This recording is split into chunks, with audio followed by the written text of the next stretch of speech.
Sa House Committee on Rules, nasusunod isasalang ang impeachment complaint laban kay Vice President Sara Duterte. Alamin nga natin ang iba pang mangyayari sa proseso na yan.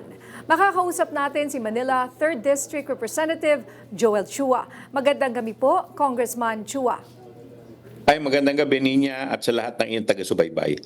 Opo, para lang malinawan po tayo, kailan po sasalang sa House Committee on Rules and Impeachment case laban kay Vice President Sara Duterte?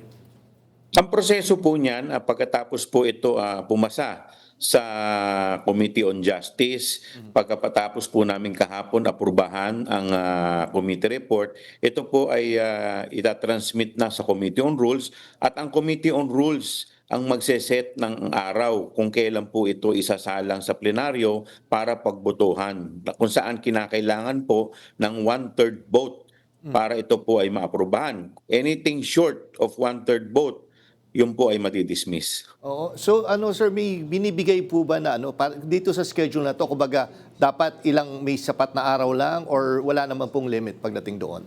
Ako, tansya ko po by next week nakasalang na po yan sa plenaryo. At magbobotohan na. Next week makikita na natin kung papasa siya at makukuha niya yung more than 1/3 votes by May 11 daw po, Lunes.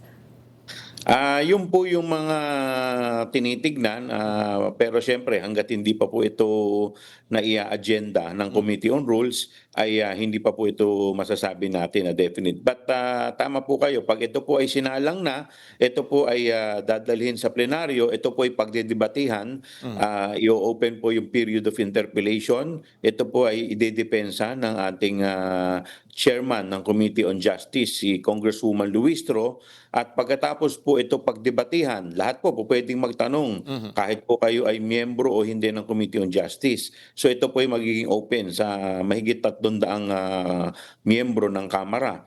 Pagkatapos po nun, doon po magkakaroon ng botohan. And Congressman, kung sakali ba, kunyari magkakaroon ng mga question do sa interpellation po, pwede pa rin ito magkaroon ng amendments kung sakali? Yung amendment, hindi ko po, tingin ko po hindi na po yata mangyayari yan. Pero siguro yung po pwede nilang pagbobotohan doon kung sila ay sumasang-ayon sa impeachment o hindi. At i-require ho ba although na-require naman dati, inimbitahan natin ang ating Vice Presidente, ito, iimbitahan siya ulit at umaasa ba kayo na sisipot siya sa pagkakataong ito? Hindi, ito po ay usapan sa plenaryo na lamang at hindi na po kasama dito ang ating Vice Presidente, pero welcome naman po sila. Bukas naman po ang Kamara kung gusto po nilang masaksihan ang debate dito.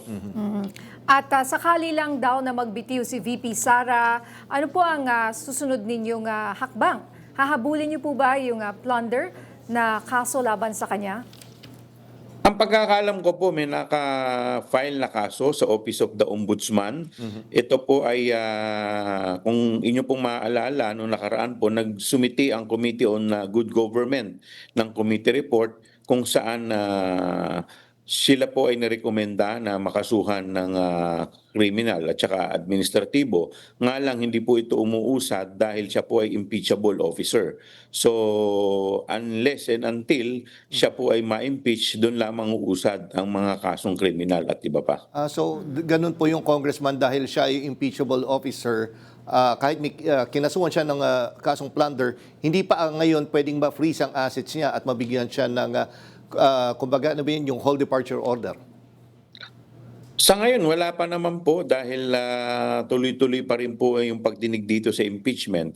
So once natapos na po kami, once siya ay nahatulan sa Senado, kung aabot po ito sa Senado, ay doon pa lamang po uusad yung criminal case at po pwede na po maglabas ng whole departure order at saka mga freeze order ang Office of the Ombudsman. Alright. Maraming salamat po, Manila 3rd District Representative Joel Chua. Maraming salamat po. Mabuhay po kayo.